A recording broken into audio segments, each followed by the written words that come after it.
You see it everywhere now, don't you? Oh, absolutely. You flip on a basketball game on a Tuesday night, and the star player is wearing that sleek, tight sleeve on their shooting arm. Shooting sleeve. Or you go to a local 5K, I mean, maybe even just a casual turkey trot, and there's always that one runner, you know the one I'm talking about, decked out in knee-high neon orange compression socks. It is a very specific aesthetic. It looks intense. It looks professional. It screams, I am optimized. It says, I have dialed in my physiology. But every time I see it, I have this, this nagging thought in the back of my mind. Is that actually doing anything? Right. Or is this just cosplay for athletes? Is there actual science behind the squeeze? Or is it just faction that signals, I take this hobby way too seriously? It's the classic biohack question. We all want to believe there's a piece of gear, something we can buy for what, 40 or 50 bucks, that unlocks that extra 1% of human potential. Exactly. I want to buy speed. But today, we aren't just guessing or going off anecdotal evidence from the guy at the gym. We are digging into a fascinating breakdown from Physio Hub, titled, Does a compression sleeve actually work for athletes? And this isn't just an opinion piece, right? Not at all. They really did the heavy lifting for us, combing through systematic reviews, controlled trials, to separate the marketing hype from the actual physiology. And that distinction is crucial here, because the market for compression gear it's massive, $1 billion industry. And the gap between what the box says it does and what your body actually experiences can be, well, pretty wide. So here is the mission for this deep dive. We are going to find out if I should spend my money on tight socks or if I should just buy a better pair of shoes. We're going to look at the theory of the squeeze, the cold, hard data on performance, and then, and this is where it gets surprising, the recovery aspect. Because the answer isn't a simple yes or no. It rarely is. So let's start with the setup, because I'll be honest, my default setting here is skepticism. I put on a sleeve, I feel tight, I feel supported, but is that just a placebo? It feels like a hug, but is it a medical hug? It's easy to be cynical, but to be fair to the manufacturers, the premise isn't just made up out of thin air. It's based on real medical principles that have been used in hospitals for a long time. The technical term is graduated external pressure. Graduated. That's the key word there. Right, it's engineering, not just spandex. If it was just tight everywhere, it would act like a tourniquet, which is bad. The idea is that the pressure isn't uniform. Okay. It is tightest at the extremity, like your ankle or your wrist, and then it gradually loosens or decreases in pressure as it moves up the limb toward the heart. Okay, so visually, I'm imagining a tube of toothpaste. If you want to get the paste out, you don't squeeze the middle, you squeeze from the bottom to push the paste to the top. That is the perfect analogy, and that leads to the first major theoretical claim: venous blood return. Walk me through that. Why does our blood need help? So your arterial system pumps blood out to your limbs. That's the easy part. The heart is a massive, powerful pump. But getting that blood back, that's much harder. Right. The veins have to fight gravity to push deoxygenated blood from your feet back up to your heart and lungs to get, reloaded with oxygen. And usually our muscles help with that, right? Yes, the muscle pump. But the theory is that the sleeve acts like a helper pump. By applying that graduated pressure, you are mechanically assisting the veins. You're narrowing the diameter of the veins slightly, which increases the velocity of the flow. Oh, like putting your thumb over the end of a garden hose. Exactly that. And it prevents blood from just pooling at the bottom. Okay, that makes sense on a physics level. If I'm standing around all day, my legs swell, the socks stop that. So claim number one is better blood flow. But the Physio Hub article mentions 3 other claims. One of them sounded like something out of a sci-fi novel: muscle oscillation. It does sound very high-tech, doesn't it? Minimizing oscillation variance. It's basically a fancy term for muscle jiggle. Jiggle reduction. I like that much better. Think about a runner's calf muscle. Every time your foot hits the pavement, the impact sends a shock wave up the leg. The muscle isn't rigid, it's soft tissue attached to bone. It vibrates, it wobbles. Like jello on a plate during an earthquake. Exactly. And that vibration, it costs energy. The body has to stabilize that tissue. The theory with compression is that by sheathing the muscle in a tight sleeve, you act as a shock absorber. You reduce the oscillation. I can see the logic there. If I'm not jiggling, I'm more efficient. It feels tighter, more compact, and if I'm not vibrating, maybe I'm not getting as many micro tears in the muscle structure. That's the hope. Less vibration equals less structural damage. And you have proprioception. Which is body awareness, right? Knowing where your limbs are. Yes, it's your brain knowing where your body is in space without you having to look at it. The skin is just full of receptors. When you apply pressure to the skin, those receptors fire more consistently. It heightens the feedback loop to the brain. You feel more connected to your legs. I've definitely felt that. You pull on the sleeve and you feel locked in. It's almost like the limb wakes up. Precisely. And finally, the simplest one, temperature. It keeps the muscle warm. Warm muscles are more pliable, more elastic, and less prone to strain than cold, stiff muscles. So let's recap the sales pitch before we ruin everyone's day with the data. Uh-oh.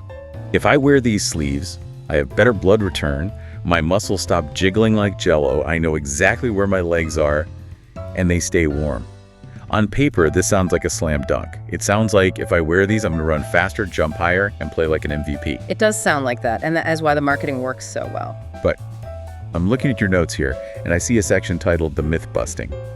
So I'm guessing the reality isn't quite as rosy as the theory. This is where we have to look at the actual data. Physio Hub points us to the heavy hitters in research. Specifically, a massive review from 2016. This wasn't just a small study with 5 guys running on a treadmill in a basement, right? Yeah. No, this was a systematic review. They aggregated data from multiple studies. They looked at runners across the entire spectrum, from explosive 400-meter sprinters to endurance marathon runners. They wanted to answer one specific question. Does wearing compression gear during the event improve performance? And the envelope says? The short answer is usually not in a meaningful way. Really? So 0. Virtually 0 when it comes to the stopwatch. They analyzed race times. They found no statistically significant effect on running performance. Wow. You don't put on the socks and suddenly shave 30 seconds off your 5K. You don't jump 2 inches higher. Wow. That is stark. Because I feel like I've convinced myself I run faster with it on. But wait, what about the physiology? Even if the time didn't change, was the body working more efficiently? Yeah. Like maybe they ran the same speed, but it felt easier? They checked that too. They hooked these athletes up to measure physiological metrics. They looked at VO2 max. Which is the gold standard for aerobic efficiency, right? Yeah. Measures how much oxygen your body can uptake and utilize. Exactly. Let me guess. No change. No significant change. But wait, I want to push back on this for a second. We just established that the sleeves do help with venous return. They do help move blood. Blood carries oxygen. So why wouldn't that translate to a better VO2 max? That is the million-dollar question, and it highlights a really important nuance in physiology. Venous return is about getting blood out of the legs and back to the heart. But performance, that engine power, is usually limited by how much oxygenated blood the heart can pump in via the arteries and how efficiently the muscles can extract that oxygen. Oh. So helping the drainage doesn't necessarily supercharge the supply enough to change your systemic oxygen uptake during max effort. Interesting. So the bottleneck isn't the return trip, it's the delivery system and the engine itself. Exactly. And they didn't stop there. They looked at heart rate, they looked at cardiac output, flatline, they even looked at blood lactate levels. Lactate is the burn, right? The stuff Yeah. that builds up when you're sprinting and makes you fatigue. Well, lactate is a metabolic byproduct of high-intensity energy production. The theory was that if you increase blood flow, you wash out the lactate faster so you can go harder for longer. Makes sense. But the data showed that the sleeves didn't magically clear lactate faster during the run. That is wild, Yeah. because I feel like I see so many marketing campaigns implying that compression equals oxygenation equals speed, but the data just isn't showing it. It really isn't. And to make sure this wasn't just one study, Physio Hub cites another review from 2020.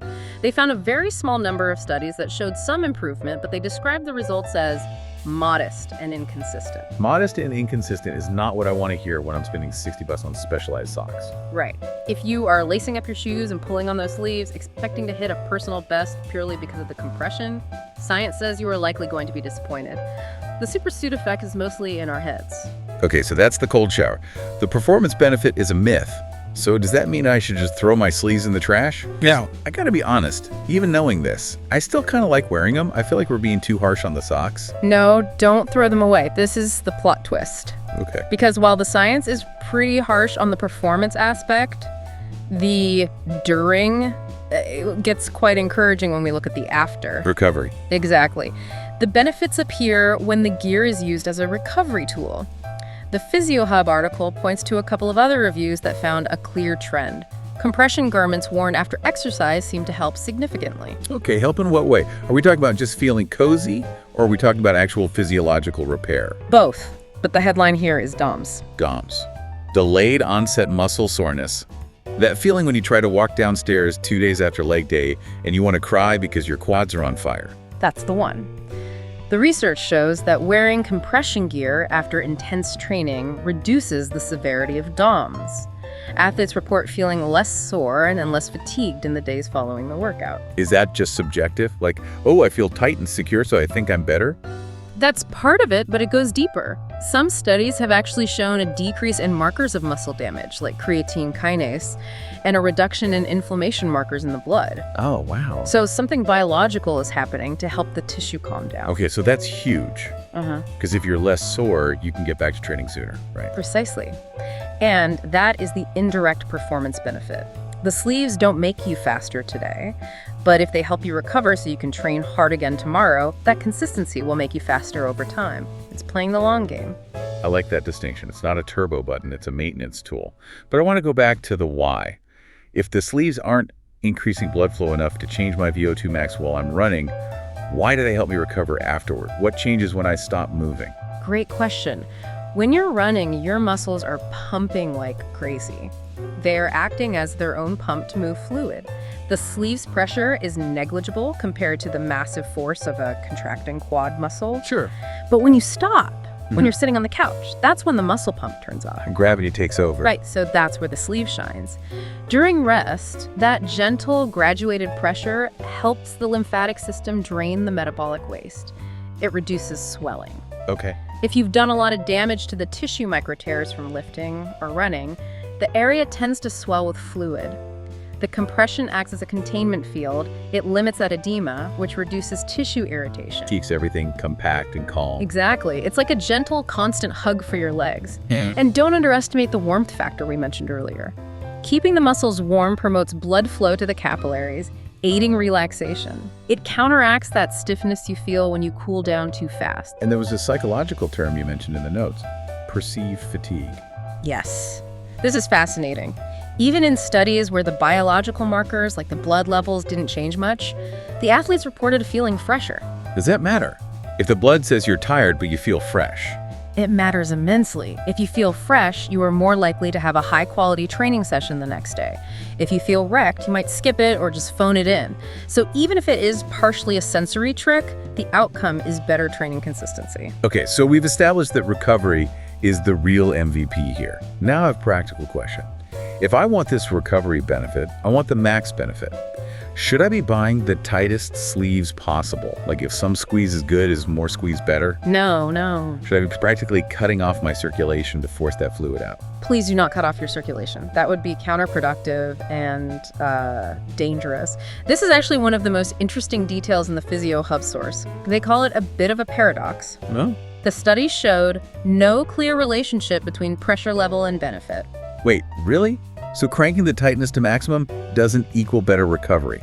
No. It's not a no pain, no gain situation. You don't need a medical grade tourniquet to get the benefits. Why is that? You'd think more pressure equals more pumping. Well, if it's too tight, it actually becomes a stressor. It can impede arterial flow, bringing the good blood in if you aren't careful. But also, the benefit just seems to plateau. Once you have enough pressure to support the vein walls and give that proprioceptive feedback, adding more force doesn't make the lymph drain faster. To the Goldilocks zone. Exactly. The comfort factor is actually important here. The source mentions that if the gear is comfortable, it provides that positive feedback loop to the nervous system. If it's painful, your body fights it. It increases perceived discomfort, which creates stress. I love that. It takes the pressure off, pun intended, of trying to find the most intense, hardcore gear. It's supposed to be a supportive tool, not a torture device. That's the key phrase, supportive tool. The experts at Physio Hub are really clear on this strategy. Their recommendation is, don't expect a boost during play. Use them after training to manage soreness. But, and this is crucial, don't treat them as a solution for bad habits. Right. You can't sleep 4 hours a night, eat junk food, and then think a calf sleeve is going to save you. Exactly. If we connect this to the bigger picture of athletic performance, we have what we call the big rocks: sleep, nutrition, and training load management. Those are the foundation. The non-negotiables. Right. Compression sleeves are like the cherry on top. Or maybe the sprinkles. They might add that 2 to 3% benefit in recovery, but they can't fix a broken foundation. If you're overtraining, a sleeve won't save your shins from a stress fracture. I think that's such a healthy way to look at it. It demystifies it. It's not magic, it's just Physics. and biology. It is, and it's important to manage expectations.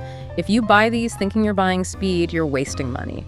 If you buy them because you know you have a heavy training block coming up and you want to mitigate soreness, that's a smart, evidence-based purchase. So, to recap our deep dive today, we started with the image of the pro athlete.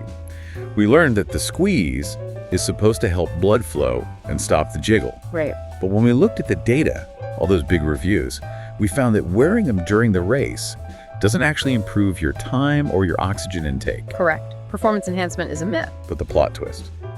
Recovery is plausible. Wearing them after helps with DOMS, helps clear out the junk via the lymphatic system, and makes you feel less wrecks the next day. And reduces inflammation markers. It's a legitimate recovery aid. And finally, tighter isn't always better. Comfort matters. Absolutely. You know, this brings up something I've been thinking about throughout this whole conversation.